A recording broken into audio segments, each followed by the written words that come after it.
In this podcast episode, Jordan Peterson speaks with Mosab Hassan Yousef, who grew up north of Jerusalem as the son of Sheikh Hassan Yousef, a co-founder of Hamas.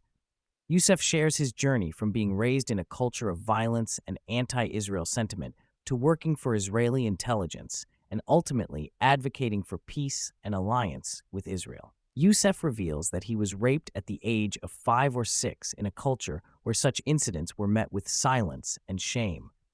He describes the lack of support and the fear of being killed for bringing shame to his family. Growing up next to a cemetery in Ramallah during the First Palestinian Intifada from 1987 to 1992, Yousef witnessed the chaos and violence firsthand. The Intifada, characterized by disorder and anti-establishment sentiments, was orchestrated by leaders like Yasser Arafat to incite trouble and manipulate international perceptions. Children were used as pawns in the conflict, with schools shut down and economic activities paralyzed to fuel the chaos. Yousef highlights how leaders like Arafat benefited personally from using children as sacrificial victims in the conflict. By portraying Palestinians as victims and Israel as the oppressor, they garnered international sympathy and aid, which often ended up lining their pockets. The suffering of children became a powerful tool to delegitimize Israel and maintain control over the Palestinian narrative.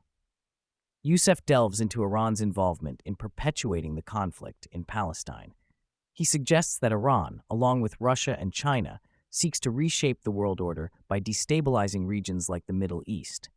The recent escalation in Gaza, orchestrated by Iran, aimed to provoke Israel into a military response that would shift public opinion against them and disrupt alliances like the Abraham Accords. The podcast explores the broader implications of the conflict in Palestine, highlighting how it serves as a tool for various geopolitical players to advance their agendas. Iran's actions in Gaza not only aim to challenge the United States' influence, but also divert attention from other global issues like the Ukraine conflict. By manipulating the narrative and using extremist ideologies, these players sow chaos and exploit the suffering of innocent civilians for their own gain.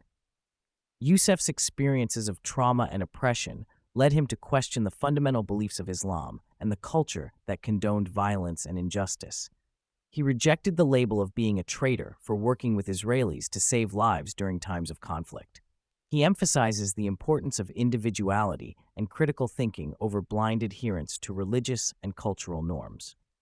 Despite the complexities and manipulations in the region, Yousef advocates for peace and alliance with Israel as the best path forward for both the West and the Arab world. He emphasizes the need to understand the historical context and ideological motivations behind the conflict, urging for a shift towards cooperation and mutual understanding to bring about lasting peace and stability in the region. Yousef expresses his support for initiatives like the Abraham Accords, which aim to foster peace and cooperation between different religious and cultural groups in the Middle East. He criticizes the hypocrisy and violence perpetuated by extremist factions like Hamas and the Muslim Brotherhood, calling for their eradication to ensure a peaceful coexistence in the region. Yousef explains how his initial plan was to become a suicide bomber to fight against the occupiers, but was arrested by the Israeli intelligence before he could carry out his plan. After his release from prison, the Israeli intelligence agency approached him and offered to fund his education in exchange for information about Hamas. During this time, he started to question his beliefs about their work. He studied history, social studies, and the Bible, which had a significant impact on him, especially the teachings of Christ about loving thy enemy. This led him to question his concept of enemies and to adopt a stance of nonviolence towards his opponents. As Yousef continued his education, he also started working for the Israeli intelligence agency. His role was to gather information about Hamas and prevent suicide bombings. He had access to meetings and safe houses, allowing him to piece together information and identify potential threats before they could carry out attacks. This role required him to navigate the complex dynamics of the region and make difficult decisions to prevent violence. Yousef faced moral dilemmas as he navigated his role in preventing violence while also grappling with his loyalty to his father and his people. He struggled with the idea of betraying his own people, but ultimately made the difficult decision to prioritize preventing harm and violence. This led him to take a stand against Hamas and call for the execution of those responsible for the October 7 crimes, including his own father. Throughout his journey, Yousef developed deep relationships with Jewish families and individuals who supported him and showed him kindness. He acknowledges the complexity of the conflict in the region and the importance of building bridges between different communities. Despite his initial beliefs and upbringing, he came to see the humanity in all people and the need for reconciliation and understanding. Yousef reveals that he was involved in capturing several Hamas operatives, including the notorious bomb maker Abdullah Barghouti, responsible for the deaths of at least 100 people.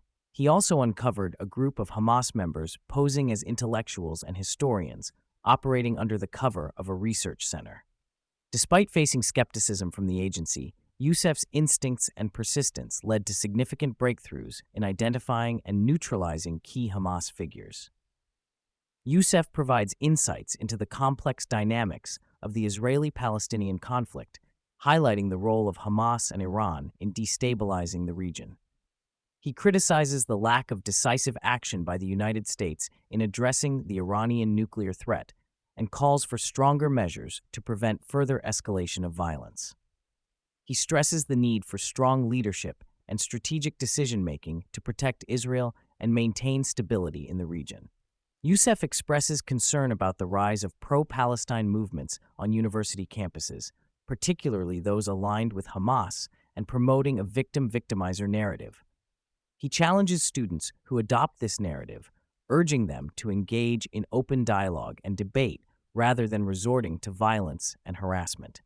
He highlights the dangers of spreading misinformation and inciting hatred based on false narratives, calling for a more nuanced understanding of the Israeli-Palestinian conflict.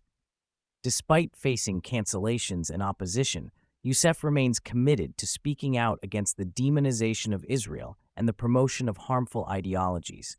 He emphasizes the need for accountability, transparency, and ethical conduct in addressing the root causes of the conflict. He advocates for a shift towards peace, cooperation, and mutual respect between Israelis and Palestinians, rejecting divisive rhetoric and extremist agendas.